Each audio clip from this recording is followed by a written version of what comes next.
Career mode, pro clubs, transfers, this and much more in the FIFA 15 news.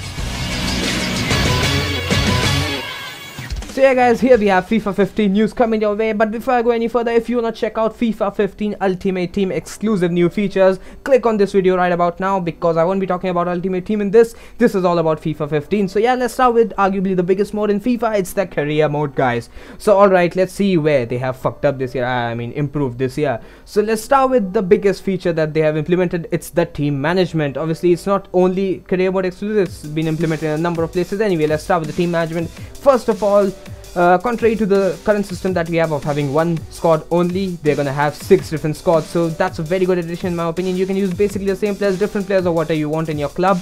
You can have them in 6 different squads in different roles. The same player could have different roles, like attacking in one or defensive in the other, stuff like that. You can have that. You can set the set piece takers, captains, different stuff like that. So that's going to be very helpful in when you are in for different cup competitions in the career mode. So you can have one for like Champions League, you can have one for cups, the FA Cup, League Cup, whatever it is. So it's all good. I really like this new feature. This could be helpful. Obviously they've included crazy details. You can all watch it. I'll link you to an article.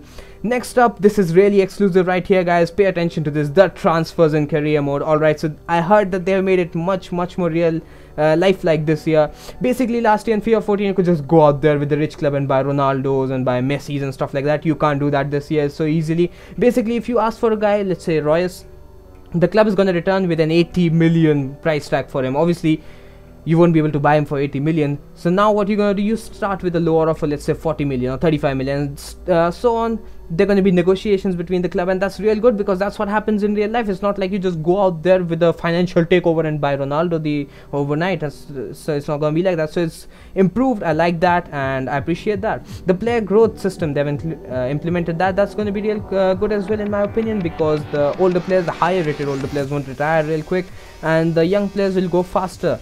The global transfer network, I love that feature last year. This year they have improved upon it. So the scouts are going to now suggest players which are, you know, like aging up. So they're going to suggest replacement to those players. They're going to suggest players which are better for your current team. So it's all good. They've included a new type of player search where you can search a player better suited to your team. Storyline presentation obviously have changed. They've got the licensing rights from the whole of EPL, so obviously you can expect quite a few special things there. So that's about it, but all in all I think so it's good minor tweaks there in the career mode, nothing major, but then again these minor tweaks are going to make it a little better. So all in all I'm happy with the career mode. Next up, let me talk about arguably the most hyped up kind of like section in FIFA, and trust me when I say this game mode has all the possibilities to become the #1, the best game mode in the FIFA. It's the pro clubs, guys. Yes, I love it to death, and basically they've changed a few things here and there. So let's start with the biggest one. First of all, when you couldn't get into game, your friends were playing, you were sitting in the match lobby just waiting for that counter to tick down. They've changed a little bit of that, so you can apparently just, you know, just go in there, select a position you want to play in the next match, and this will just join you into the next match. So you can obviously watch like the simulation, like so and so guy scored in this, and obviously they've improved upon the matchmaking now. So what will happen is, like, not after every match as it happens right now, you come back to the main menu, you go in again, select a position. Rather than that, it'll just keep on like sending you into the next match. It's gonna search for opponents right up there. If you want to change, obviously you can stop there and come back and change, but other than that it's gonna just find your opponents real quick, and that in my opinion is very good. The other things I think so are the same. Another change they have brought in is the fact that you can have your own free kick animations, your own penalty animations, your own celebrations and stuff like that. So all pretty good. They've customized a little bit, but I want them to address the fact that all these bots that they provided in the pros are absolutely retarded. If this just fix that, trust me, this could be the #1 game mode in all of FIFA.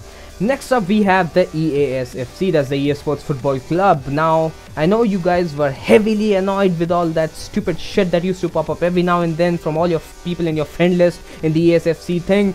It used to say like, oh, this guy just had a wank and all that crap. Like, what the fuck am I supposed to do with that? It just used to update us with everything. Well, don't be too happy, because that thing is gonna be going to a whole nother level this year, because they have apparently added sharing your customized messages and stuff like that, and interacting, that's commenting, liking and disliking. Basically they made it a fucking Facebook, and before you even know, they're gonna be adding fucking selfies in this. So it's absolutely horrible. Now expect your timeline to be filled with tons of crap, things like this. So I'm really annoyed by this. I don't really like this feature of EASFC stuff, because it just fills up my whole thing with absolutely crap stuff. Anyway, the catalog that we used to have, all those boots and different virtual pro boosts and stuff like that, they've like, you know, worked on it a bit. So now whichever game mode you're playing, they'll have just like a button to bring it up, the catalog, and then that catalog will refer to that particular game mode in which you opened it. Like if you click on that button in the career mode, then all your career mode boosts are gonna come up, or whatever it is. Same goes for Ultimate Team, Virtual Pro and stuff like that. So it's okay, they've streamlined it a bit, but then they've made it worse also as well. Lastly, we have something called the FIFA 15 Matchday Live, which is going to be a new addition to the thing. And basically why this is in is because EA just struck up a deal with gold.com. So now you're going to see absolutely horrible headlines, which you can probably just find by googling your club's name right there in your homepage or something like that in FIFA. But it's okay for those of all who don't really go on to Google every now and then to check on their club news. Well, you can obviously tune into this and just have your news right there. It's kind of like a good addition because it keeps you updated more often than not, and nothing bad. I mean, what can go wrong with this other than the fact that they're going to give us absolutely horrible news which we don't even like Drogba injury. Tada, Chelsea fans. Anyway guys, so it's okay. For some people you're gonna like it, so some people it's gonna be just a minor addition, nothing special. All in all, it's just gonna give you news right there on your screens about your favorite club or whatever club you're set as. So that's about it. That's the only thing there is in this FIFA 15 Matchday Live. So to sum it up guys, basically what I do like about it is the fact that they've included a minor tweaks in these career mode stuff. It's gonna be interesting to see how the AI is gonna be, because that makes it boring playing like 50-60 matches per season in the career mode. If the AI is gonna be stupid, then it won't be much fun, but it'll be interesting to see. We'll see when the game comes out. And another thing that I like is the animations that they've included in the pro clubs, like those custom free kick animation and stuff like that. But I would want them to address the bot issues, because the bots we get are absolutely retards. Other than that, the ESFC, they've just pretty much like effed it all up again. The match of life just for the noobs. So all in all, nothing special. I mean, I don't think so this FIFA is going to be as revolutionary as expected, but then again, these minor tweaks might come in handy. So yeah, I guess that'll be it. If you enjoyed this video, be sure to hit the like button. Thanks for watching guys. Cheers, peace out.